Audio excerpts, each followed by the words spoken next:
വിശുദ്ധ യോഹന്നാൻ എഴുതിയ സുവിശേഷം 1-ാം അധ്യായം 43 മുതൽ 51 വരെയുള്ള വാക്യങ്ങൾ. പീലിപ്പോസും നഥാനിയേലും. പിറ്റേ ദിവസം അവൻ ഗലീലയിലേക്ക് പോകാനൊരുങ്ങി.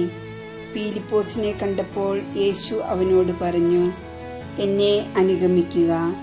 പീലിപ്പോസ് അന്ത്രയോസിൻ്റെയും പത്രോസിൻ്റെയും പട്ടണമായ ബേത്സയിദായിൽ നിന്നുള്ളവനായിരുന്നു.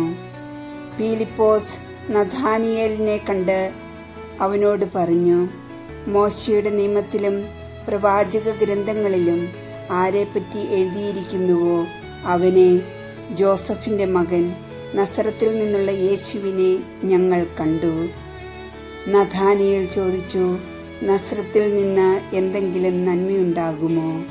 പീലിപ്പോസ് പറഞ്ഞു, വന്ന് കാണുക. നഥാനിയേൽ തൻ്റെ അടുത്തേക്ക് വരുന്നത് കണ്ട് യേശു അവനെപ്പറ്റി പറഞ്ഞു, ഇതാ നിഷ്കപടനായ ഒരു യഥാർത്ഥ ഇസ്രായേൽക്കാരൻ. അപ്പോൾ നഥാനിയേൽ ചോദിച്ചു, നീ എന്നെ എങ്ങനെ അറിയുന്നു? യേശു മറുപടി പറഞ്ഞു, പീലിപ്പോസ് നിന്നെ വിളിക്കുന്നതിന് മുമ്പ് നീ അത്തിമരത്തിൻ്റെ ചുവട്ടിൽ ഇരിക്കുമ്പോൾ ഞാൻ നിന്നെ കണ്ടു. നഥാനിയേൽ പറഞ്ഞു, റബ്ബി, അങ്ങ് ദൈവപുത്രനാണ്, ഇസ്രായേലിൻ്റെ രാജാവാണ്. യേശു പറഞ്ഞു, അത്തിമരത്തിൻ്റെ ചുവട്ടിൽ നിന്നെ കണ്ടു എന്ന് ഞാൻ പറഞ്ഞതുകൊണ്ട് നീ എന്നിൽ വിശ്വസിക്കുന്നു അല്ലേ? എന്നാൽ ഇതിനേക്കാൾ വലിയ കാര്യങ്ങൾ നീ കാണും.